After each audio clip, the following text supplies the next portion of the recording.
কেমন আছেন সবাই? আলহামদুলিল্লাহ ভালো স্যার, আপনি ভালো আছেন? আলহামদুলিল্লাহ। উম, আমরা আজকে আমাদের কত নম্বর ক্লাস?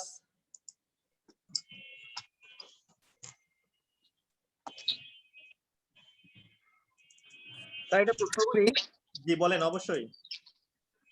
স্যার ওই আপনার কাছ থেকে আমি ওই টাইমারের ভিডিওটা পাইছিলাম স্যার, যেটা ভালো লাগলো আর কি, যে আমাদের যে এটিএস প্যানেল গুলো থাকে, জি ওই জি এটিএস প্যানেল গুলোতে টাইমারের কাজ থাকে, তো আবার ফ্যানের জন্য আমরা টাইমার ইউজ করি নরমালি। আচ্ছা স্যার, ওই যে আপনি কি স্যার এমনি এসিবির কানেকশন ড্রয়িং বা ভিসিবির কানেকশন ড্রয়িং এগুলো কি স্যার দেখান? না না না না, এসিবি ভিসিবি দেখানো হয় না। কেন এই এসিবি ভিসিবির কানেকশন গুলা হচ্ছে এক এক রকম থাকে। মানে যেই কোম্পানির কিনবেন সেই কোম্পানির ম্যানুয়াল দেখে করতে হবে। আসলে এখানে কমন কোনো কানেকশন বা কমন কোনো ইয়া পাওয়া যায় না। আর এই ডিভাইস গুলো আমার কাছে নাই যে আমি এগুলো কিনে আপনাদের কানেকশন দেখাবো। স্যার এটিএস কি দেখাবেন স্যার? এটিএস দুই একটা। এটিএস দেখাবো, নরমাল যে এটিএস আছে সেই এটিএস দেখাবো, যেটা আমরা নরমাল তৈরি করি। জি স্যার, ওটা দেখালেই হবে। জি, না আমাদের এটা ডে বাই ডে আস্তে আস্তে আমরা আরো ইমপ্রুভ করব। তা সামনে যদি আল্লাহ তাআলা তৌফিক দান করে আমি ওই জিনিসগুলো নিয়ে কাজ করার চেষ্টা করব। তা সেই ক্ষেত্রে আমাকে ওই জিনিসগুলো কিনতে হবে এবং পেতে হবে। আর ওই জিনিসগুলো তো এমনি সস্তা না যে আমি কিনে নিয়ে আসলাম, নিয়ে আসা ইয়া করলাম। আপনার ক্লাস কোয়ালিটি তো স্যার অনেক ভালো মাশাআল্লাহ। অন্যান্য জায়গায় তো আমি আরো ক্লাস করছিলাম, সে তুলনায় আপনার ক্লাস কোয়ালিটি খুবই ভালো। না আমি চেষ্টা করি কি, আমার উদ্দেশ্য একটাই। আমার উদ্দেশ্য হচ্ছে এর মাধ্যমে আপনারা যেন শিখতে পারেন। যেদিন থেকে মনে হবে যে আপনারা শিখতে পাচ্ছেন না, সেদিন থেকে এটা ক্লোজ করে দিব, বন্ধ করে দিব। আর স্যার ওই যে আরেকটা কথা বলছিলেন যে আপনি হচ্ছে স্যার এটাকে আরো বড় পরিসরে ইয়া করবেন আর কি, মানে আহ এটা আরো এক্সপ্যান্ড করবেন আর কি, ক্লাসের মডিউল গুলো বা আরো নতুন নতুন টপিক নিয়ে আসবেন ক্লাসের মধ্যে। স্যার তখন স্যার আমরা কি সুযোগ পাবো দেখার জন্য ওগুলো? আহ, না আসলে কোর্স অনুযায়ী যদি লঞ্চ হয় তাহলে দেখার সুযোগ পাবেন না। আর যদি এমনি নর্মালি ইউটিউবে যায় তাহলে সেটা পাবেন। কিন্তু এই যে আপনাদের হাউস ওয়ারিং রিলেটেড যে কোনো টপিক ধরি আমি আপডেট করি, তো সেই টপিক গুলো পাওয়া যাবেন। আচ্ছা স্যার, ঘটনা হচ্ছে ইন্ডাস্ট্রিয়াল ওয়্যারিং আর হাউস ওয়্যারিং ছাড়া যদি আর নতুন কোনো ওয়্যারিং এর কোর্স চালু করেন স্যার, আমাকে একটু জানাবেন কাইন্ডলি, হ্যাঁ, অবশ্যই। আমাদেরকে আর কি সবাইকে। পার্সোনালি এক এক করে জানানো সম্ভব হবে না। আমি অবশ্যই অ্যানাউন্স দিয়ে দিব, আমি ইউটিউবে অ্যানাউন্স দিয়ে দেবো। এ নিয়ে অনেকে মানে ক্ষিপ্ত আমার উপরে যে ইউটিউবে আপনি বারবার অ্যানাউন্স দেন কেন, আপনি ভিডিও দেন। যে আসলে না, অ্যানাউন্স দেওয়ার উদ্দেশ্য হচ্ছে যেন আপনারা যেন জানতে পারেন। অনেকে আবার ভেবে নেয় যে এটাই ব্যবসা ব্যবসা চলছে। আসলে আমি এখানে প্রচুর সময় দেই, প্রচুর সময় দেই। কালকে আমি সারা রাত জাগে কাজ করছি। তো যাই হোক, এই জিনিসগুলো নিয়ে কথা বলে সময় নষ্ট না করি, আপনাদের মূল্যবান সময়। যে আজকে আমাদের ক্লাস ছিল কত?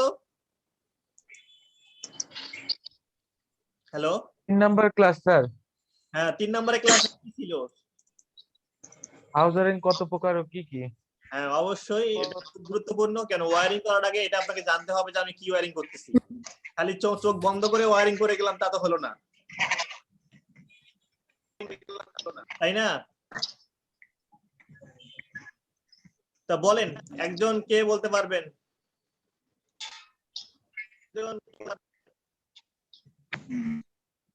এটা পিডিএফটা কি চেঞ্জ হয়ে গেছে আমার?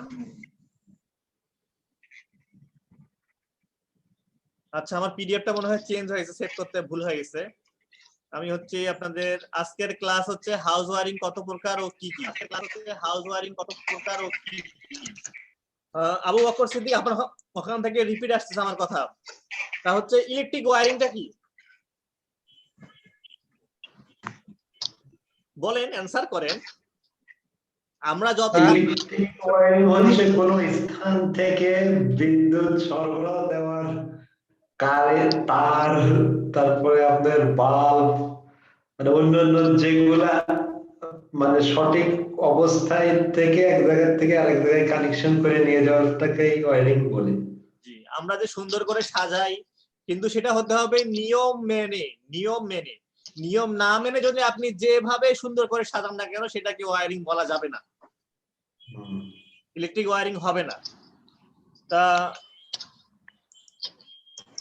তাহলে আমরা জানলাম ইলেকট্রিক্যাল ওয়্যারিং এত এত। এখন ওয়্যারিং করার সময়, ওয়্যারিং করার পূর্বে আমাদের অনেকগুলো জিনিসের উপর খেয়াল রাখতে হবে। তা সেই জিনিসগুলো হচ্ছে কি ওয়ারিংটা দীর্ঘস্থায়ী ও মজবুত হতে হবে। একটা ওয়ারিং মানে সর্বনিম্ন যেন 50 বছর টেকসই হয়, এইভাবে আমাদের ওয়ারিং করতে হবে। আমি ওয়ারিং করলাম 4 বছর পরে নষ্ট হয়ে গেল, 4 বছর পর শর্ট সার্কিট হচ্ছে, 4 বছর পর তারপরে যাচ্ছে, তাহলে সেটা ওয়ারিং আসলে হলো না। ন্যূনতম 50 বছর টেকসই হবে। আপনি যদি ঠিকভাবে ক্যালকুলেশন করে ওয়ারিং করেন, সেটা হতে পারে 100 বছর, মানে যতদিন আপনার বিল্ডিং থাকবে ততদিন আপনার ওয়ারিং টেকসই হবে। কেন এখানে নষ্ট হওয়ার মতো কোনো জিনিস থাকে না, খালি সুইচ আর হচ্ছে আমাদের যে সকেট যে পয়েন্টগুলো আছে এই পয়েন্টগুলো আমাদের রিপ্লেস করতে হয়। তাছাড়া তার আমাদের কখনো রিপ্লেস করতে হয় না যদি আপনি ঠিক মানের তার ইউজ করেন। তারপরে ওয়ারিং করা, জি এক্সকিউজ মি, আমি একটা প্রশ্ন, আমি একটা আপনার প্রিভিয়াস ভিডিওতে দেখছিলাম অবশ্য। মনে করেন এক্সাম্পল, আমি মনে করেন একটা সকেটের জন্য এখানে নরমালি 1000 ওয়াট নিয়ে যদি সকেটটাকে আমি যদি অ্যাম্পিয়ার হিসাব করি, জি তাহলে ওটাকে কত পার্সেন্ট যেন ওর থেকে 25 ভাগ, মানে যেটা থাকবে তার থেকে এই 25 ভাগ। জিনিসগুলো আমি শাহিন, এই জিনিসগুলো নিয়ে আমরা আস্তে আস্তে আসবো, একটু ওয়েট করেন। আর এই জিনিসগুলো সবগুলোই আছে যে কোনটা সকেট পয়েন্টে কত ওয়াট ধরবেন, আমাদের নিয়ম কি, কত ওয়াট ধরার নিয়ম, এই সব জিনিসগুলো আমাদের কোর্সের মধ্যে আছে। হ্যাঁ, না না না, আমি বলতেছিলাম যে মানে যেটা নিয়মের থেকেও কত যেন বেশি করে রাখতে হয়। জি জি জি, সেটা আমাদের কোর্সে আছে, আমরা আস্তে আস্তে আসি। আসলে এখনই যদি এগুলো নেই তাহলে কিন্তু আমরা আগাইতে পারবো না। তো সেটা না হচ্ছে না, ঠিক আছে আপনি দাদা, স্টেপ বাই স্টেপ। 125% থেকে 300% ধরতে পারেন, তবে সেটার নির্দিষ্ট নিয়ম আছে। ওই মানে কোনটার ক্ষেত্রে কত ধরবেন সেগুলো আলাদা স্পেসিফিক আছে। তারপর দেখি ওয়ারিংটা সম্পূর্ণ নিরাপদ হতে হবে, যেন এখান থেকে অনিরাপদ যেন ওয়ারিং না হয়। তারপরে প্রপার আর্থিং ব্যবস্থা থাকতে হবে। আপনি যে ওয়ারিং করবেন সেই ওয়ারিং এর আর্থিং ব্যবস্থাটা হতে হবে প্রপার। আর্থিং ছাড়া কোনো ওয়ারিং যদি আপনি করেন তাহলে সেটা কখনো ইলেকট্রিক ওয়ারিং এর মানে যে কন্ডিশন আছে সেই কন্ডিশন ফিল করবে না। কেন আর্থিংটা হচ্ছে সেফটি। যেমন আমরা মোটরসাইকেল ড্রাইভিং করার সময় যেমন হেলমেট পরি, হেলমেট পরে কি সেফটির জন্য নাকি পুলিশের থেকে জরিমানা ভাতার জন্য, নাকি না, সেফটির জন্য। সেফটির জন্য। অনুরূপ ভাবে মানে ওয়ারিং করলে সেই সব জায়গায় যেই সব জায়গায় আর্থিং রিকোয়ারমেন্ট সেই সব জায়গায় অবশ্যই আর্থিং করতে হবে। তারপরে এরপরে হচ্ছে তার সুইচ এবং, জি বলেন। সরি, বলছিলাম যে আপনার এই যে আসলে এই যে আর্থিংটা তো আপনি এর আগে একটা ভিডিওতে আমি দেখছিলাম, আমরা যদি মোবাইল আসলে থ্রি সকেট গুলা যে জিনিসগুলাতে আসে শাহিন এইগুলা আমি থামাই একটু আপনাকে, যে এই আর্থিং গুলা নিয়ে আমাদের ক্লাস আছে, অলরেডি 3টা ক্লাস আছে। আমরা আস্তে আস্তে ওই ক্লাসগুলোতে আলোচনা করব, বুঝতে পারছেন? ওই 3টে ক্লাসে আমরা আস্তে আস্তে আলোচনা করব। আসলে এখন যদি বলেন যে আর্থিং নিয়ে আলোচনা করেন তাহলে এটা আসলে আমাদের ক্লাসের সঙ্গে মানানসই হবে না। আমরা আস্তে আস্তে আলোচনা করব, আপনি একটু ওয়েট করেন। তারপরে আমরা এটা শেষ করি, ক্লাসটা শেষ করি, তারপরে আপনাদের কোশ্চেনগুলো নিব আমি। সেটা হচ্ছে তারপরে হচ্ছে তার সুইচ যে আমরা লাগাই বা সকেট লাগাই, যে ডিভাইসগুলো লাগাই সেটা হচ্ছে উপযুক্ত মানের হতে হবে, মানে যে এম্পিয়ার রেটিং এ লাগানো দরকার সেটা আপনাদেরকে সেট করতে হবে। যদি আপনার ধরেন যে একটা সকেট পয়েন্ট লাগবে আপনার 15 এম্পিয়ারের, আপনি যদি সেখানে 5 এম্পিয়ার লাগান তাহলে সেটা পুড়ে যাবে। তো এই জিনিসগুলো উপযুক্ত মানের হতে হবে। তারপরে লাইট, ফ্যান ইত্যাদির অবস্থান যথা স্থানে রাখতে হবে, অর্থাৎ আপনি লাইট কোনখানে হবে, ফ্যান কোনখানে হবে, কোন জায়গায় বসবে, এটার একটা নির্দিষ্ট নিয়ম আছে। অর্থাৎ লাইটের মানে ওয়ালের যে হাইট আছে, ফ্লোর থেকে লাইটের হাইট হবে, তারপরে হচ্ছে সুইচ বোর্ডের হাইট হবে, এই হাইটের নির্দিষ্ট হাইট আছে, সেই হাইট অনুযায়ী আপনাদের সেট করতে হবে। তারপর সর্বশেষে হচ্ছে ওয়ারিং সুদৃশ্য এবং সুন্দর হতে হবে। এখন আসি আমাদের ওয়ারিং কত প্রকার ও কি কি। ওয়ারিং মূলত হচ্ছে 2 প্রকার। একটা হচ্ছে ইন্টারনাল ওয়ারিং, যে ইন্টারনাল ওয়ারিং হচ্ছে আমরা ছাদের ভিতরে মানে যেখানে ছাদ থাকবে সেই ছাদের ভিতরে যে ওয়ারিং গুলো করবো, তো সেই ওয়ারিং গুলোকে ইন্টারনাল ওয়ারিং বলে। আরেকটা হচ্ছে ওভারহেড ওয়ারিং, আমরা যে সাধারণত পোল দিয়ে যে তার টানি, অর্থাৎ আমাদের রাস্তার পাশে ট্রান্সমিশন বা ডিস্ট্রিবিউশন লাইনে যে তারগুলো টানি সেটা হচ্ছে ওভারহেড ওয়ারিং, অর্থাৎ মাথার উপর দিয়ে যে টানা হয় ওভারহেড। আমার ল্যাপটপটা বন্ধ হয়ে যায়, ওই অ্যান্সারটা শুনতে পাই নাই। জি, এটা নিয়ে আমরা পরবর্তীতে আলোচনা করব। আর্থিং নিয়ে পরবর্তী 3টে ক্লাস আছে, সেই ক্লাসগুলো আলোচনা করব। একটু ওয়েট করেন, আমরা আস্তে আস্তে আসি। আগে এই টপিকটা ঠিক মতো আমরা বুঝি। আরেকটা হচ্ছে আন্ডারগ্রাউন্ড ওয়ারিং, অর্থাৎ হচ্ছে মাটির নিচ দিয়ে করা হয়, অর্থাৎ মাটিতে চ্যানেল খুঁড়ে সেই চ্যানেলের ভিতর দিয়ে তার বসিয়ে সেটাকে বলা হয় আন্ডারগ্রাউন্ড ওয়ারিং। তাই হাউস ওয়ারিং যেমন হচ্ছে ইন্টারনাল ওয়ারিং হচ্ছে বাসা বাড়ির ভেতরে হয়, তো এই ইন্টারনাল ওয়্যারিং এর ভেতরে দুই প্রকার ওয়্যারিং হয়, একটি হচ্ছে হাউস ওয়্যারিং আর একটা হচ্ছে industrial wiring.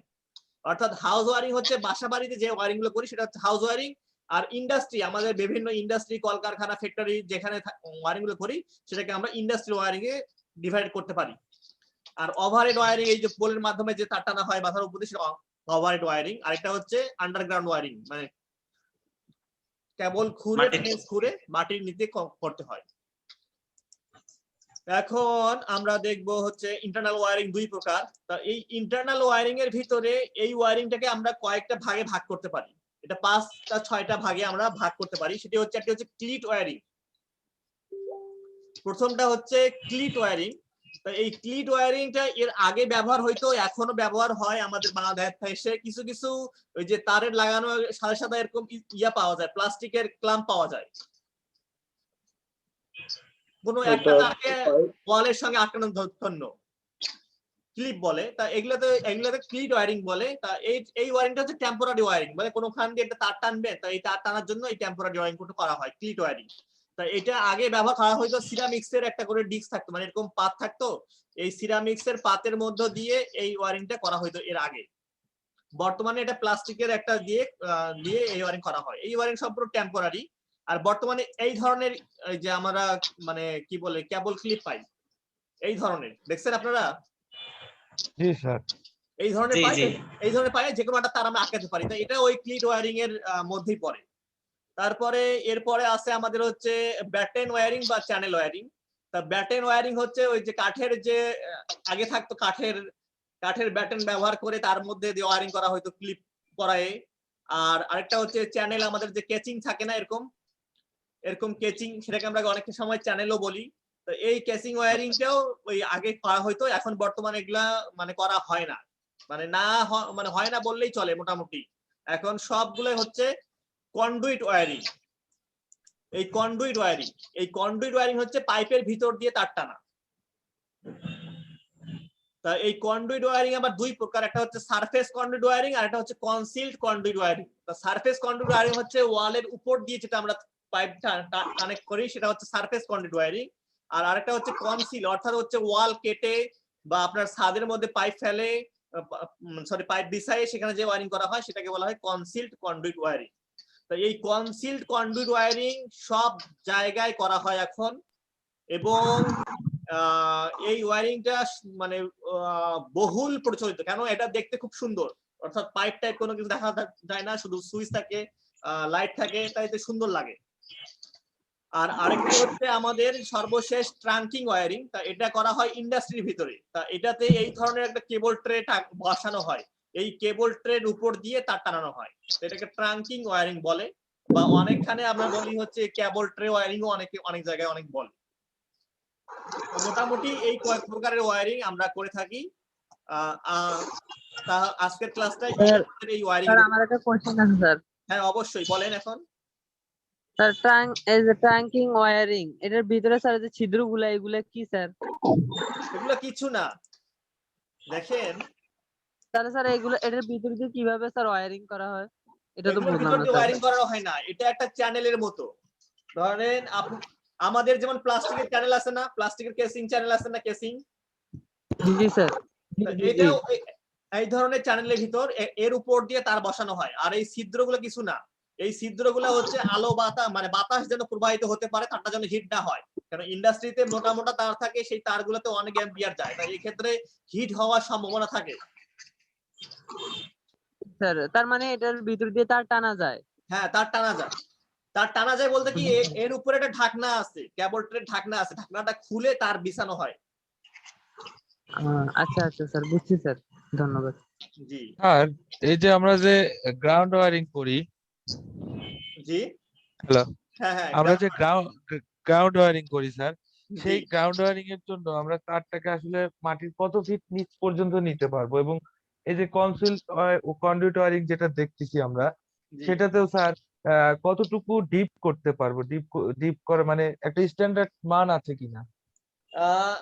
Conceal conduit wiring এর স্ট্যান্ডার্ড কোনো মান আমার কাছে নাই, তবে হচ্ছে এই যে আন্ডারগ্রাউন্ড ওয়্যারিং এর স্ট্যান্ডার্ড মান আছে, কত ফিট নিচে যেতে হবে এবং কিভাবে করতে হবে, এর নির্দিষ্ট প্রসিডিউর আছে। অর্থাৎ আপনি মাটি খুললেন, তার বিছাই দিলেন, তাহলে কিন্তু হবে না। মাটি খুঁড়ার পরে ওখানে বালু ফেলতে হয়, বালু ফেলে বালুর উপরে তার রাখতে হয়, তারপরে আবার বালু ফেলতে হয়। এবং এটা মনে হয় আমার মাপটা সঠিক মনে নাই, আপনাদের ইন্ডাস্ট্রিয়াল ওয়্যারিং এর যে কোর্সটা আছে সেখানে কিন্তু এটার একটা ক্লাস আছে। তা আমার মাপটা এই মুহূর্তে মনে নাই যে কত ফিট ডেপথে দিতে হবে, এটা আমি পরে বলতে পারবো। জি স্যার। এটা নির্দিষ্ট মাপ আছে এবং নির্দিষ্ট প্রসিডিউর আছে। আর এই কনসিল ওয়্যারিং এর কোনো প্রসিডিউর নাই, এটা জাস্ট আমাদের ওয়ালের ভিতর থাকে তো, ছাদের ভিতর থাকে তো, এটা ওই যতটুকু মানে ঢাকা যায় এই অবস্থা থাকলে হবে। তবে এখানে কন্ডিশন আছে যে এই একটা পাইপের ভিতরে সর্বোচ্চ 3টা লোডের সার্কিট সংযোগ করতে হবে, মানে সংযোগ করা যাবে, এর বেশি তার দেওয়া যাবে না। সর্বোচ্চ 3টা বলতে স্যার বুঝলাম না। মানে 3টা লোড আপনার রুমে, মানে একটা পাইপে আপনার রুমে হচ্ছে 3টা, ধরেন যে 2টা লাইট একটা ফ্যান আছে, তাহলে মোট তার কয়টা? 6টা না? জি 6টা তার। ধরেন এর সঙ্গে একটা আর্থিং তার গেল, তার 7টা তার। তো এই একটা জি। পাইপ দিয়ে সর্বোচ্চ 7টা তার ফেলতে পারবেন, বা 7টা বা 8টা তার ফেলতে পারবেন। যদি এর চেয়ে বেশি তার হয়, আপনার 10টা 11টা 12টা হয়, সেই ক্ষেত্রে 2টা পাইপ ইউজ করতে হবে। স্যার এটা কি মানে স্যার বেডরুমের ক্ষেত্রে স্যার? এটা জি কি বেডরুমের ক্ষেত্রে স্যার? না না, এটা কি বেডরুমের বেডরুম? ক্ষেত্রে না, কনসিলড ওয়্যারিং এর ক্ষেত্রেই, শুধু বেডরুম বলে কথা না। এমনিতে স্যার কিচেন বা মনে করেন স্যার ডাইনিং রুম এগুলোর ক্ষেত্রে? হ্যাঁ, সব ক্ষেত্রেই 3টা সার্কিটের বেশি যাবে না। তাহলে স্যার কিভাবে হলো স্যার? কারণ ডাইনিং রুম আর কিচেনে তো অনেক কিছু থাকে স্যার, যেমন মাইক্রো ওভেন থাকে, হ্যাঁ, শুনেন, তারপরে আমি বলি অনেক কিছু থাকে স্যার, যেরকম ফ্রিজ আপনি ডাবল থাকে পাইপ স্যার। দিবেন, ডাবল পাইপ দিবেন, জি স্যার। ডাবল পাইপ দিবেন। এখন কেন এটা করা হয়েছে শুনেন, কেন এটা করা হয়েছে? এখন আমরা করি কি, সাধারণত ইলেকট্রিক ওয়্যারিং করতে সময় একটা 3 4 5 দেই আমরা, তাই না? হ্যালো, জি স্যার। তো জি স্যার। 3 4 5 এর ভিতরে যদি আপনি 12টা 13টা তার ঢুকান, তাহলে কি হবে? পাইপটা একবারে ফুললি জাম হয়ে যাবে। জি স্যার, জাম হয়ে যাবে। জি এবং স্যার। অনেক সময় আমি দেখছি ইলেকট্রিশিয়ানরা কি করে, শ্যাম্পু আছে না, শ্যাম্পু ইউজ করে, অনেকে আবার মোবিল গ্রিজ ইউজ করে তার ঢোকানোর জন্য, মানে তার ঠেলে টানে যেভাবে পার ঢোকান। কিন্তু এই তার যদি পরবর্তীতে কোনো সমস্যা হয়, তখন ওই তার খোলা তো সম্ভব না, গোটা সম্পূর্ণ তারগুলো তাকে খুলে বের করতে হবে। এবং খুলে বের করে আবার নতুন করে ঢোকাইতে গেলে তার তো মনে হয় ওই বাড়িওয়ালার তো আরো মানে ডাবল খরচ। এটা একটা কন্ডিশন। যদি আপনার 7টা তার থাকে, তাহলে আপনি সহজেই একটা তার আরামে বের করতে পারবেন, অনায়াসে বের করতে পারবেন। আরেকটা হচ্ছে তার দিয়ে তখন কারেন্ট প্রবাহিত হবে, এই তারটা হিট হবে, কারণ সেখানে কোনো বাতাস নাই। জি স্যার। বাতাস না থাকার কারণে তারটা হিট হবে। আপনি যদি অনেকগুলো তার দেন, তাহলে সেই তারটা হিট হবে এবং বেশি টেকসই করবে না, ইনসুলেশন ড্যামেজ হয়ে যাবে। দেখবে যে 10 বছর পর বা 8 বছর 7 বা 5 বছর পর আপনি ভালো মানে তার ইউজ করলেন, কিন্তু শর্ট সার্কিট হচ্ছে। জি স্যার। স্যার মাহমুদ আলাউদ্দিন, এটাকে একটু মিট করে দেন স্যার। স্যার মোহাম্মদ স্যার, জি এই বলেন। কনসিল কনক্রিট ওয়্যারিং বা সারফেস ওয়্যারিং এর যে পাইপটা ব্যবহার করব, এটা কত সাইজ, মানে 3/4 না 1 ইঞ্চি? এটা আপনি 3/4 ইউজ করতে পারেন, 1 ইঞ্চি ইউজ করতে পারবেন। তবে এটা আপনার ছাদের উপর নির্ভর করবে। যদি আপনার ছাদের যদি ঢালাইয়ের থিকনেস হয় 3 থেকে 4 ইঞ্চি, তাহলে মাস্ট বি 3/4 পাইপ। 3/4 পাইপের উপরে যাওয়া যাবে না। আবার যদি আপনার ছাদের ঢালাই মোটা হয়, 6 ইঞ্চি 8 ইঞ্চি হয়, তাহলে আপনি 1 ইঞ্চি ইউজ করতে পারেন। স্যার আমরা তো জানি স্যার, কতটা লাইন নিতে পারবো স্যার? জি, একটা পাইপ দিয়ে কতটা লাইন নিতে পারবো? 7 থেকে 8টা নিতে পারবেন। 7 থেকে 8টা। জি, স্যার মনে করেন যে স্যার আমরা সর্বোচ্চ কি এটা। 3 বলেন। 4 5 ছাড়া অন্য কোন 5 কন্ডুইট পাইপ কি নিতে পারবো? 3 4 ইঞ্চি ছাড়া, 3 4 ইঞ্চি ছাড়া 3/4 অন্য কোন ছাড়া পাইপ? 1 ইঞ্চি ইউজ করতে পারবেন, তবে 1 ইঞ্চির উপরে কখনোই যাওয়া যাবে না।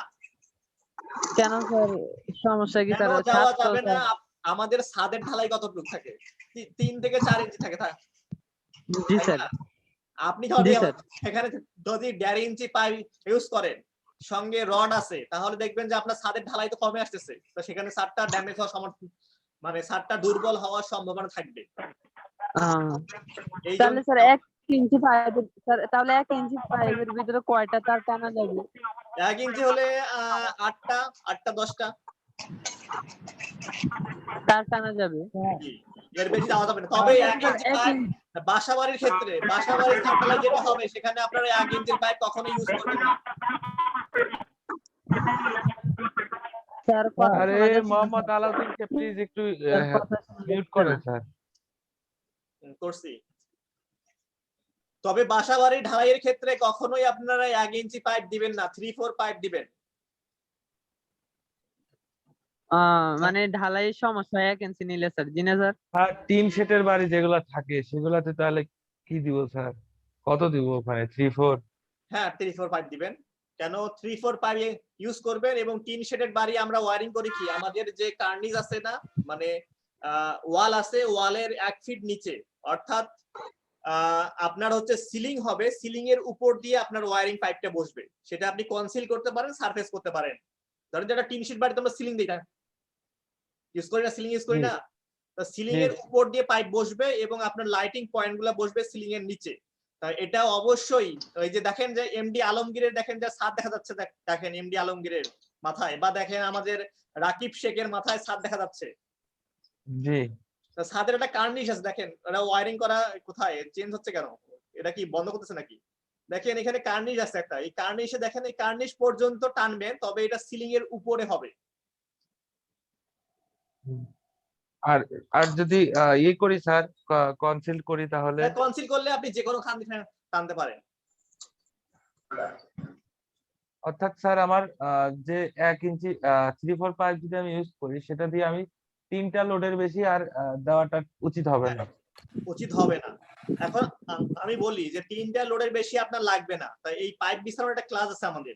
এই পাইপ বিছানোর সময় দেখবো যে কোথায় আমাদের ডাবল পাইপ লাগতেছে। শুধুমাত্র ডাবল পাইপ লাগবে হচ্ছে আপনার হচ্ছে এই ফ্যান বক্স থেকে, অর্থাৎ ফ্যানের যে জাংশন বক্স আছে সেই জাংশন বক্স থেকে আপনার সুইচ বোর্ড পর্যন্ত শুধুমাত্র ডাবল পাইপ লাগবে। তাছাড়া সমস্ত পাইপগুলো সিঙ্গেল পাইপ হবে। আচ্ছা স্যার, বর্তমান বাজারে দেখতেছি যে ফ্লেক্সিবল পাইপ পাওয়া যায়, এটা দিয়ে কি সারফেস না কনসিল কোনটা বেস্ট হবে? ফ্লেক্সিবল পাইপ দিয়ে ফ্লেক্সিবল পাইপ দিয়ে সারফেসটা বেস্ট হবে না। কেন ফ্লেক্সিবল পাইপ দিয়ে আপনি খুব সোজা করতে পারবেন না, মানে স্ট্রেট যে সোজা করি ওয়্যারিং সুন্দর দেখানোর জন্য এটা করতে পারবেন না। তবে কনসিল করতে পারেন, সমস্যা নাই। ও আচ্ছা, তাহলে তো এটা ভুল ধারণা, যে মানে দেখতেছি ইলেকট্রিশিয়ানরা ফ্লেক্সিবলটাই ইউজ করতেছে বেশি। তো আমার আজকে না, না, ভুল ধারণাটা কি ফ্লেক্সিবল দিয়ে করলে আপনার ওয়্যারিংটা শুধু সুন্দর হবে না, বাঁকা দ্বারা হবে। ও আচ্ছা, বুঝতে পারছেন? তাই স্ট্রেট পাইপ দিয়ে করেন, খুব সুন্দর দেখাবে। আর স্যার একটা বিষয়, এই যে ওয়ারিং এর সময় এই যে ফ্যানের হুকটা, এটা কি ওই যে বাজারে যেগুলো পাওয়া যায় বা এগুলা মানে যেগুলো রেডিমেড পাওয়া যায় এগুলো বেস্ট হবে, না ওই যে মিস্ত্রিরা যে রড মিস্ত্রিরা যেগুলো বানিয়ে দেয় রড বাঁকা করে ওগুলো বেস্ট হবে? কোনটা বেস্ট হবে স্যার? এখন এটা নির্ভর করবে আপনার উপর। এখন যদি আপনার বাজেট ভালো থাকে তাহলে বাজারে যেটা পাওয়া যায় বক্স সহ, মানে ফ্যান বক্স সহ পাওয়া যায় এটা কিনতে বাজারে, তা ওইটা খুব ভালো হবে স্যার। ওইটা খুব ফ্যানের ভালো বক্স হবে। সহ যেটা, হ্যাঁ, ওটা খুব ফ্যান ভালো বক্স হয়। সহ ওটা খুব ভালো হবে। কিন্তু যদি আপনার বাজেট কম থাকে না, তাহলে আপনি রড মানে ইউজ করতে পারেন। তবে এই রড ইউজ করলে এই এই যে ফ্যানের হুকের যে রড, এই রড বের করা, এই রড সোজা করা একটু আসলে কষ্টসাধ্য, আর দেখতেও খারাপ লাগে। মানে একটা যদি আমরা স্ট্যান্ডার্ড মানে একটা যদি ভালো হাই সোসাইটি মনে করি বা মানে একটা কর্পোরেট বিল্ডিং মনে করি, তাহলে এই জায়গাগুলোতে কিন্তু আসলে ওই ফ্যানের হুকটা বা ফ্যানের হুকটা যখন বের হয়ে থাকে তখন দেখতে আসলে খারাপ লাগে। আর বাজারগুলো ইউজ করলে ফ্যানের হুকটা কিন্তু বাইরে থাকে না, ওটা কিন্তু বক্সের ভিতরে থাকে, আর ওই পাশ দিয়ে আমরা আলাদা একটা প্রোটেকশন মানে একটা কভার দিয়ে দেই। স্যার আমরা যেটা এখন ইউজ করি সেটা হচ্ছে আপনার ওয়েল্ডিং ডিপার্টমেন্ট থেকে বানাই নেই, মোটা পাতি দিয়ে। জি জি, সেটা ভালোই দেখি। হ্যাঁ সুন্দর, কোনো সমস্যা নেই, বানাইতে পারে। তবে এটা নির্ভর করবে হচ্ছে কাস্টমারের বাজেটের উপর, যে কাস্টমার বাজেট কতটুকু দিবে তার উপরে। ওটার তো প্রাইস আছে, তাই না? একটা জাংশন বক্সের দাম কয় টাকা? অল্প কয় টাকা দাম। এখন একটা ফ্যান বক্সের দাম কিন্তু অনেক। অনুরূপভাবে কিন্তু ফ্যান বক্সের সঙ্গে কিন্তু লাইট বক্সও মানে পাওয়া যায় লাইট বক্স। স্যার একটা কথা, বর্তমানে কিছু মানে অনেক রুমে দেখতে দেখা গেল পয়েন্ট, ফ্যানের পয়েন্ট মানে কোনো কারণে কম দিল, পরে একটা পয়েন্ট কি করে ইলেকট্রিশিয়ানরা ওই যে রয়েল বোল দিয়ে কিভাবে ছাদে করে, স্যার এটা মানে কতটুকু মানে ঝুঁকিপূর্ণ? রয়্যাল বল দিয়ে কিভাবে একটা ফ্যানের হুক বসায় রয়্যাল বল দিয়ে ফ্যানের হুক লাগান কোনো সমস্যা নাই, তবে যে লাগাবে তার উপর নির্ভর করবে এটা কত মজবুত হবে না কত মানে দুর্বল হবে। কেননা রয়্যাল বল গুলো যদি ঠিক মতো জাম হয় তাহলে এটা কোনো ধরনের প্রবলেম হবে না। আর আমাদের দেশে দুই ধরনের রয়্যাল বল মানে আমরা কিনতে পাই, একটা হচ্ছে বাংলা আর একটা বলি আমরা চাইনিজ বলি, কিনতে গেলে পাওয়া যায়। তো অবশ্যই এখানে ভালো মানেরটা ইউজ করবেন, তাতে কোনো প্রবলেম নাই, মোটামুটি কখনোই খুলে পড়বে না আশা করা যায়। এখন লাগানোর স্যার উপর, রয়্যাল বলতে যদি আপনার রয়্যাল বোল্ট থাকে, রয়্যাল বোল্ট যদি হয় আপনার 10 মিলি বা 8 মিলি, এখন আপনি যদি হোলটা ঠিক মানে ঠিক মতো না করতে পারে, বড় করে ফেলেন, তাহলে কিন্তু এটা লুজ হবে, সেটা নড়বে। তাই এই নড়লে ফ্যান লাগাইলে ফ্যানের ভাইব্রেশন হবে, ভাইব্রেশন হতে হতে আস্তে আস্তে সেটা দুর্বল হয়ে যাবে। তাই এটা খুব স্ট্রিক্টলি হতে হবে এবং খুব ভালোভাবে টাইট করতে হবে। আর এখানে রয়্যাল বোল্টের অনেকগুলো ক্যাটাগরি আছে। একটা হচ্ছে আমরা কি করি, একটা দেখতে হচ্ছে ডাইরেক্ট বোল্টের মতো, সেটা আমরা ঢুকিয়ে দিয়ে উপরে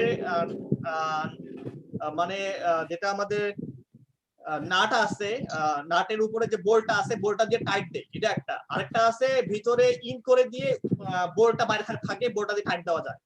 এটা আপনারা ক্যাটাগরি অনুযায়ী ভালো মানের কিনলে খুব সুবিধা হবে। আমার কাছে স্যাম্পল গুলো নাই, স্যাম্পল গুলো ছিল আমি কাজ করছি, তো এই স্যাম্পল গুলো থাকলে আপনাদের দেখাইতাম। কম্পিউটারে তো আছে। জি কম্পিউটারে আমরাও যে কম্পিউটারে আচ্ছা আচ্ছা, আমি সার্চ করি, আপনারা নেক্সট যে কোশ্চেন আছে সেই কোশ্চেন গুলো করতে থাকেন। বাজারে যে রয়্যাল প্লাগ গুলো পাওয়া যায়, এগুলোর মাপটা হিসাব বুঝি না, 10 নাম্বার 8 নাম্বার এগুলো কি আসলে? হলো এমএম মানে মিলিমিটার। Thank you sir. জি জি জি।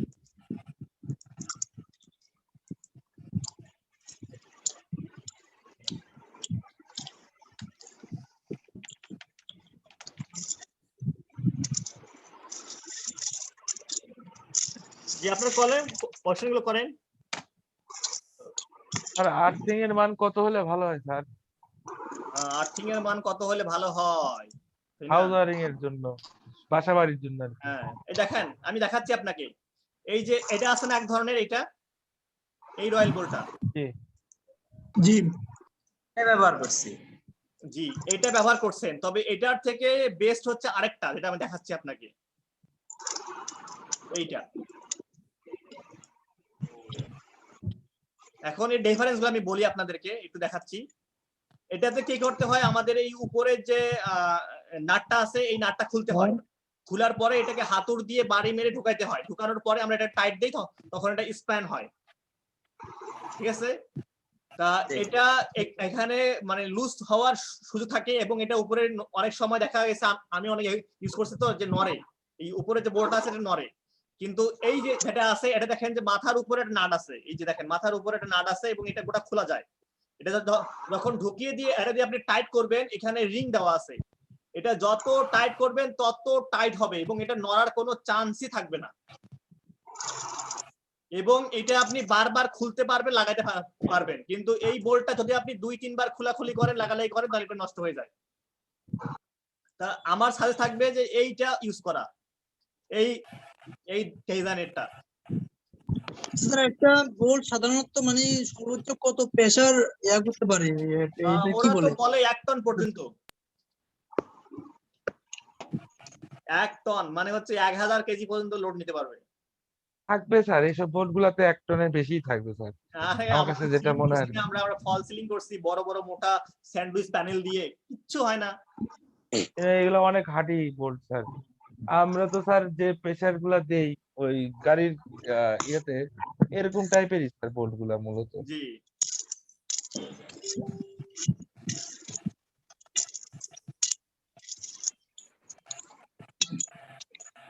এমডি কামরুজ্জামান, আপনি অনেকক্ষণ পরে আসলেন। আচ্ছা স্যার, আমার একটা প্রসঙ্গের বাইরে একটা প্রশ্ন ছিল স্যার, যদি অনুমতি দিতেন। আমি অনেক পরে না, 5 মিনিট পরে মনে আসছি। জি জি বলেন। আচ্ছা স্যার, আমি একটা প্র্যাকটিক্যাল কাজে দেখলাম যে আমাদের গ্রামে বা আমাদের চারপাশে সাধারণত এই যে ওয়ারিং গুলো করা হয় যে মেইন বোর্ডের, প্রথমে এই যে ডিস্ট্রিবিউশন লাইন থেকে কি করে একটা কাট আউটের লাইন দেয়, কাট আউট থেকে আবার দেয় মেইন সুইচ। তো স্যার আমি যদি কাট আউটটা প্রথম অবস্থায় কাট আউটটা না দিই তাহলে কি সমস্যাটা কি হয় তাহলে স্যার? আমারও যেটা ওয়ারিং আছে, আমিও যাদেরকে ওয়ারিং শেখাই তাদেরকে আমিও বলি প্রথমে মিটার থেকে এসে একটা কাট আউট ইউজ করতে। কাট আউট তো না, এটাকে বলে কিটক্যাট ফিউজ বলে, আমরা কাট আউট নামে জানি। এটা একটা ফিউজ। তো এটা ইউজ করার সুবিধা হচ্ছে কি, তারপরে আমরা কিন্তু বর্তমানে এখন কিন্তু মেইন সুইচ ব্যবহার করি না। মেইন সুইচ ব্যবহার না করে সরাসরি একটা সার্কিট ব্রেকার দেই। তা এই কাট আউটটা দেওয়ার উদ্দেশ্য হচ্ছে, ধরেন যে একটা সার্কিট ব্রেকার আপনার মানে আছে, মেইন সুইচের জায়গায় একটা সার্কিট ব্রেকার আছে। তা সার্কিট ব্রেকারটা বন্ধ করে আপনি কাজ করলেন, ধরেন যে আপনি একটা 4 তলা বিল্ডিং বা 5 তলা বিল্ডিং। তা এটা কে হয় সাধারণত হচ্ছে নিচতলায় সিঁড়ির কাছে এই ডিস্ট্রিবিউশন বোর্ডটা থাকে, এমডিবি বোর্ডটা থাকে। তো এই এমডিবি বোর্ডটা আপনি বন্ধ করে উপরে কাজ করতে গেলেন, তো ওই বাড়ির যে কোনো এক লোক আসে মনে করলো যে না এটা বন্ধ কেন, এখানে তো লাইন নাই, তার চালু করে দেই। এটা সহজে সে অনায়াসে চালু করতে পারবে, এখানে লকিং কোনো ব্যবস্থা নাই, মানে লক করার কোনো ব্যবস্থা নাই। এই ক্ষেত্রে আপনাকে বা যারা কাজ করবে সেটা শক লাগার সম্ভাবনা থাকবে। যদি আপনি ওই কাট আউটটা বা কিটক্যাট ফিউজটা খুলে পকেটে নিয়ে যান, তাহলে কিন্তু সহজে কেউ কিন্তু সেটা সংযুক্ত করতে পারবে না। এটা কাট আউটের ভিতর যে মানে খেই দিই, মানে তারের খেই দিই, আমি দেখছি যে 2-3টে খেই দিলে তারটা গরম হয়ে যায়, আর একটা সিঙ্গেল খেই দিলে তারটা গরম হয় না, এটা কারণটা কি স্যার? আসলে এখানে তারটা খেই, সেখানে কিন্তু ওই জায়গায় কিন্তু আসলে এই তারের খেই দেওয়া উচিত নয়। এটা আমরা তারের খেই দেই, আমরা সেখানে কিন্তু নির্দিষ্ট মানের ফিউজের তার কিনতে পাওয়া যায় বাজারে। আমরা যখন দেখবো যে পল্লী বিদ্যুতের লোকজন আসে ওই যে ট্রান্সফরমারের উপরে যে ফিউজ লাগায়, ওরা কিন্তু এক ধরনের তার নিয়ে আসে, সেই তারটা হচ্ছে শঙ্কর তার, অর্থাৎ টিন অ্যালুমিনিয়াম মিশ্রিত শঙ্কর তার থাকে। তো ওই তারের নির্দিষ্ট অ্যাম্পিয়ার থাকে এবং ওই তারটা খুব সহজে গলে যায়। আর আমাদের কপার তার কিন্তু সহজে গলে না, এটা হিট হতে হয়, আস্তে আস্তে হিট হয় তারপরে গলে। তা আমরা এখানে যদি কপার তার ব্যবহার করি সেটা গরম হবে এবং এই কাট আউট পড়ে যাওয়ার সম্ভাবনা বেশি থাকবে। তা আমরা এটা এখানে করব কি, আমরা যে ফিউজের তার কিনতে যেটা পাওয়া যায় সেটা ইউজ করব, না হলে আমরা সার্কিট ব্রেকার মেইনলি ব্যবহার করব, সার্কিট ব্রেকার। আর ওই ফিউজের জায়গায় মানে যে মানের তার আমরা নরমাল ব্যবহার করি সেই মানের তার ওখানে সেট করে রাখবো। মানে ওইটা আমাদের সেফটি পারপাস ইউজ হবে না, আমাদের সেফটি পারপাস ইউজ হবে হচ্ছে সার্কিট ব্রেকারটা। আচ্ছা স্যার, কিটক্যাট ফিউজে তো কানেকশন আগে দিব, আরসিবি আগে দিব না এমসিবি দিব? প্রথমে এসে আমরা এমসিবি দেব, এমসিবির পরে আমরা আরসিবি দেব। আচ্ছা ঠিক আছে স্যার, বলেন এমসিবির পরে আরসিবি। মিথুন রায় বলেন। কিটক্যাট ফিউজে আমরা আসলে কতটুকু ওখানে তো আর লেখা থাকে না স্যার যে কত অ্যাম্পিয়ারের তার বা কত থাকে ওটা অ্যাম্পিয়ার অনুযায়ী কিনতে পাওয়া যায়। জি, 30 অ্যাম্পিয়ার, 40 অ্যাম্পিয়ার, 100 অ্যাম্পিয়ার, এটা অ্যাম্পিয়ার হিসেবে কিনতে পাওয়া যায়। তো আমি এনার্জি মিটার থেকে যখন আমি এটা নিব, কিটক্যাট ফিউজ নিব, তখন স্যার আসলে কত অ্যাম্পিয়ারের জন্য স্ট্যান্ডার্ড হবে? সেটা হচ্ছে আমরা যখন লোড ক্যালকুলেশন করব, আমরা এই ওয়ারেন্টটা করতেছি না, আস্তে আস্তে আমরা এই ওয়ারেন্টি করব। ইদানিং এখন একটা জিনিস কি, এখন এতটা মানে আপনার ক্যালকুলেটরের জন্য এত প্যারাও নেওয়াও লাগে না, আপনার সবকিছু সুইচের সাথে লেখা থাকে এম্পিয়ার তারপর ভোল্টেজ, এটা একদম মানে এত সুন্দর করে এক্সপ্লেনেশন করা থাকে, আপনি যদি সুইচটা দেখেন তাহলে বুঝতে পারবেন। কিন্তু আপনি যখন ওভারঅল লোড ক্যালকুলেশন করবেন একবার যখন ওয়াইলিং করবেন তখন তো অবশ্যই করতে হবে, জাস্ট মানে রিপেয়ারের জন্য যদি আপনি কোথাও কোনো কিছু রিপেয়ার করতে যাচ্ছেন, প্রিভিয়াস সুইচটা দেখে আপনি আরেকটা নির্ণয় করতে পারবেন, এখানে কোনো মানে আমি মনে করি কোনো সমস্যা হবে না। কিন্তু মানে এট দ্য বিগিনিং হ্যাঁ অবশ্যই আপনাকে করতে হবে, এগুলো সিঙ্গেল ওয়ারিং বা যেগুলো আছে তখন ক্যালকুলেশন করতে হবে। এবং এটা কিভাবে ক্যালকুলেশন করব, আমাদের লোড ক্যালকুলেশন আছে, সার্কিট ব্রেকার ক্যালকুলেশন আছে, সেই ক্লাসগুলোতে আমরা আস্তে আস্তে শিখব। আমাকে এখন বলেন তো সবাই, আমরা তো শিখে আসলাম অনেকটা, তাই না? তা নিউট্রালটা কেন ব্যবহার করি? নিউট্রাল কি? নিউট্রালটা হলো আপনার যে পরিমাণ বিদ্যুৎ ফেজ দিয়ে যায় সেই পরিমাণ আবার রিটার্ন পথের জন্য নিউট্রাল ব্যবহার হয় নাকি, এটাই তো নাকি? এমন কি? রাইট, নিউট্রাল হচ্ছে রিটার্ন পাথ, অর্থাৎ কারেন্টটা ফেজ তার দিয়ে ইন হয়, নিউট্রাল দিয়ে ব্যাক হয়।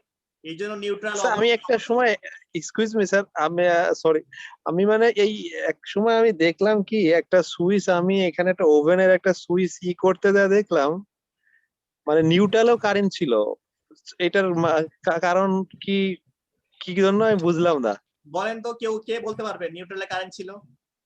কারণ জি, পল্লী স্যার। বিদ্যুৎ পল্লী বিদ্যুতের হয়তো নিউট্রাল লাইনটা কেটে দিল এই কারণে। রাইট।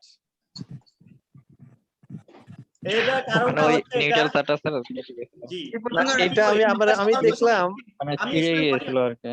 আমি এক্সপ্লেইন করি। ধরেন যে আমরা সাধারণত এটা আমাদের লাইট ধরে নিলাম, এখান দিয়ে হচ্ছে লাইন আসে, এটা দিয়ে নিউট্রাল, এটা তো আমাদের কানেকশন, তাই না? এবার যে লাইনটা ইন হবে, নিউট্রাল দিয়ে ব্যাক হবে। যদি কোনো কারণে এখান থেকে নিউট্রালটা বিচ্ছিন্ন হয়ে যায়, তাহলে এটা তো আমাদের নিউট্রাল তার, আমরা তো নিউট্রাল হিসাবে তারটা এখানে সংযোগ করি। তো এই তারটা তো টেস্টার ধরলে কারেন্ট জ্বলবে, টেস্টার জ্বলবে এবং আপনি শক খাবেন। তাই সেখানে আপনার আবার প্রবলেম এক্সকিউজ হচ্ছে, মি এই স্যার, প্রবলেমটা বলা আরেকটা হচ্ছে জিনিস আমি ফলো নিউট্রাল করছি, মিসিং প্রবলেম। সেটা হলো আপনার ডিভাইসটা যদি কোনো কারণবশত যদি ড্যামেজ হয়, সেক্ষেত্রে আপনি ডিভাইসে আপনি নিউট্রাল কানেকশন পাবেন, শুধু ডিভাইসের কারণে, শুধু ওয়্যারিং এর লিকেজের কারণে না। মানে ডিভাইসটা যদি মানে এক্সাম্পল, যদি আপনি সুইচটা যদি খারাপ হয়, আমি সেক্ষেত্রে দেখলাম যে অনেক সময় ওই সুইচের কারণে নিউট্রালের লাইন চলে আসে। এটা কি এরকম হয়? এরকম না, সুইচের কারণে নিউট্রাল লাইন আসবে না। কেন, সুইচটা তো আমরা ফেজে ইউজ করি, এই ফেজে আমরা সুইচ ইউজ করি। ফেজে না, মানে সুইচটা খারাপ হয়ে গেছে, মনে করেন যে ড্যামেজ হয়ে, না আসবে না। স্যার যদি ধরেন আমরা এখানে একটা 40 ওয়াটের বা 40 ওয়াটের একটা লাইট করতেছি, এখানে এই লাইটটা জ্বলার কারণে বা যদি না জ্বলে স্যার, তাহলে কি তখন নিউট্রালে স্যার কারেন্ট আসবে? না, কেন আসবে না স্যার? কেন আসবে কেন না? অত লোড? কারেন্টটা তো এই লাইটের ফিলামেন্ট দিয়ে তো পাস হতে হবে, তাই না? হ্যাঁ, আচ্ছা স্যার, আর এর আগে আমি বলছিলাম স্যার, আপনি বলছিলেন যে এখানে নিউট্রালে এই কারণে, যেহেতু লাইনে এখানে এই লোডের কারণে এই নিউট্রালে আর কারেন্ট তখন আসছে না, কিন্তু এখন স্যার এইখানে যে লোডটা আছে তার থেকে যদি কম লোড হয়ে যায়, হ্যাঁ। তাহলে কি সেক্ষেত্রে স্যার বাকিটা কি নিউট্রালে আসবে? না, কখনোই আসবে না। ওখানে ওই কারেন্টটা ওই পর্যন্ত শুনেন, শেষ হয়ে যাবে, তাই তো? আমি বলি, কারেন্টটা আপনার লোডের উপর নির্ভর করবে। যদি আপনি একই হোল্ডারে 5 অ্যাম্পিয়ারের লাইট লাগান একটা, সে 5 অ্যাম্পিয়ার কারেন্ট পাস করবে। আবার ধর 6 অ্যাম্পিয়ার লাগান, তো 6 অ্যাম্পিয়ার পাস করবে। তো এখানে হচ্ছে অ্যাম্পিয়ারটা হচ্ছে সে পাস করবে, কিন্তু ভোল্টেজটা কখনোই এখান থেকে এখানে পাস করবে না। এবং ভোল্টেজ যে রেটিং থাকবে, সেই রেটিং আপনার হচ্ছে ইয়াতে লেখা থাকবে যে কত ভোল্ট এটা চলবে। আপনার হচ্ছে যে বক্স থাকবে, সেই বক্স লেখা থাকবে যে কত ভোল্ট এটা চলবে। এখানে কখনোই ভোল্টেজটা পাস হবে না। আরেকটা জিনিস স্যার, আমি সেটা জিনিসটা দেখলাম কি, কোন ডিভাইসের কারণেও কি আপনার ডিবি বোর্ড থেকে শর্ট হইতে পারে না? মানে ডিভাইসটা যদি খারাপ হয়ে যায়, কোনো লাইট খারাপ হয়ে গেলে কি শর্ট হয়? ডিবি বক্সে শর্ট হবে না, আপনার ডিভাইস যদি খারাপ হয়ে যায়, সেই ক্ষেত্রে আপনার সার্কিট ব্রেকার ট্রিপ করবে। ট্রিপ করবে, হ্যাঁ ট্রিপ করবে। সার্কিট ব্রেকার ট্রিপ করবে। এখন আমার এইখানে দেখলাম যে এই সমস্যা হচ্ছে।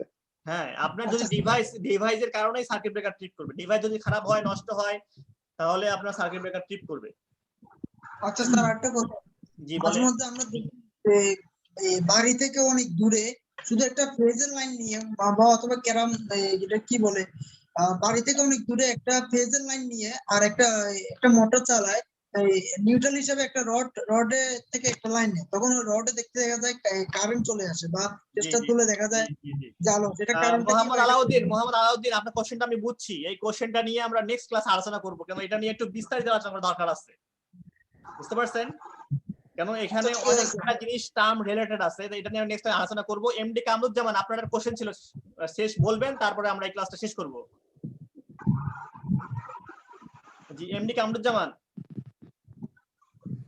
হ্যাঁ, জি দ্রুত আমার বলেন। কোশ্চেন, জি কোশ্চেনটা হলো যে রুটিনটা তো পর হয়ে যায়, তো আমি চাচ্ছিলাম শনি সোম বুধ বা রবি মঙ্গল বৃহস্পতি এভাবে হয় না। আসলে শিডিউলটা ওইভাবে আমরা সাজাইনি, শিডিউলটা সাজাইছি হচ্ছে পরবর্তী কোর্সটা কি এভাবে করা যাবে আমি জানতে চাচ্ছিলাম, যেমন ইন্ডাস্ট্রিয়াল যদি আমি করি। না আসলে আমরা কোর্সটা সাজাইছি হচ্ছে প্রতিটা ক্লাস আমরা পরপর রাখছিলাম, এটাতে আমার সুবিধা হয় একটু, কেননা ওই ধরেন যে আজকে একটা ক্লাস কালকে আরেকটা গ্রুপের আরেকটা ক্লাস, না এটা মেনটেন করতে আমার অসুবিধা হয়, তো এই জন্য আমি আচ্ছা। পরপর দিয়েছিলাম। তো এটা অসুবিধা হওয়ার তো কিছু নাই। না অসুবিধা বলতে আমার অনলাইন ঠিক আর আছে। ক্লাস থাকে তো, ওগুলো আবার শনি সোম বুধ বা এরকম করে থাকে, তো আসলে একদিন ওটা থাকে ছুটে পড়ে যায়। ওইভাবে সাজাই